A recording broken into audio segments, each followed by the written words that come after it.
আমরা এই মুহূর্তে বরিশালের বগুড়াস্থ একজন ব্যবসায়ী।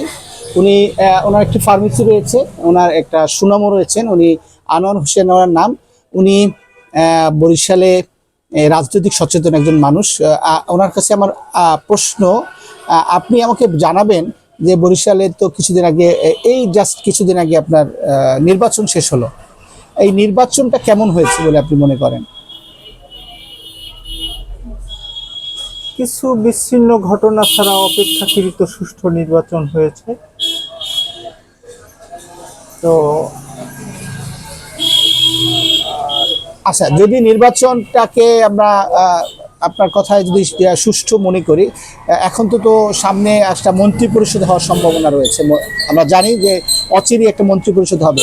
এই দক্ষিণ অঞ্চলে তো আমাদের অনেক হেভিওয়েট প্রার্থীরা নির্বাচিত হয়েছেন বিভিন্ন দলেরই।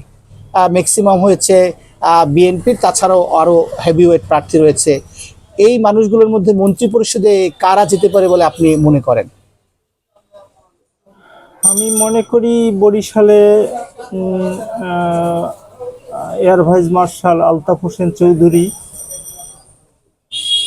হাফিজউদ্দিন আহমেদ, মেজর হাফিজউদ্দিন আহমেদ, তারপর অ্যাডভোকেট জয়নাল আবেদিন, আর বিরোধী দল থেকে নেবে কিনা জানি না। সেক্ষেত্রে ডক্টর মাসুদ বাউফল, পটুয়াখালী দুই। উনি জামাতের প্রার্থী ছিলেন। উনি জামাতের প্রার্থী। আচ্ছা, উনিও হেভিওয়েট প্রার্থী। আপনার মনে হয় যে এই তিনজনের বাইরে আর কেউ? আন্দালিব রহমান পার্থ। আচ্ছা আচ্ছা, এরা কে কোন পদে মানে মন্ত্রিত্ব পেতে পারে আপনার দৃষ্টিতে? কি যোগ্যতা রয়েছে তাদের? ব্যারিস্টার পার্থ আইন বিষয়ক মন্ত্রণালয়, আর বিমান ও পর্যটন মন্ত্রণালয় air vice marshal Altaf Hossain Chowdhury,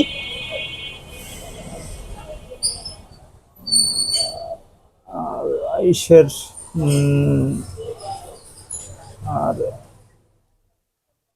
আর দুইজন অন্য। আচ্ছা, আমরা এই মুহূর্তে বগুড়াস্থ একজন ব্যবসায়ীর কাছ থেকে জানতে পারলাম ওনার নিজের যে ধারণা যে বরিশালে কিছু হেভিওয়েট প্রার্থী যারা মন্ত্রী পরিষদে যাওয়ার সম্ভাবনা রয়েছে। উনি বলেছেন যে বিরোধী দলীয়, যে যদি এটা বিরোধী দল হয়, জামাত যদি বিরোধী দল হয়, তাহলে সেইখানেও একজন হেভিওয়েট প্রার্থী মাসুদ সাহেব, উনি বাউফল থেকে অনেক বড় কম্পিটিশন করে বিএনপির সাথে কম্পিটিশন করে এবং সে জয়ী হয়, বিপুল ভোটে সে জয়ী হয়। এই ওনার আশা, উনি মনে করছেন যদি বিরোধী দল থেকেও যদি কাউকে নেওয়া হয় তাহলে মাসুদ সাহেব মন্ত্রী পরিষদে যাওয়ার সম্ভাবনা রয়েছে। এবং ওনার নিজস্ব কিছু মত বলেছেন যে কে কোন পদে যেতে পারেন, একেবারে ওনার নিজস্ব চিন্তা। জি, আজিজ শাহিন, নেক্সট বাংলাদেশ 24, বরিশাল।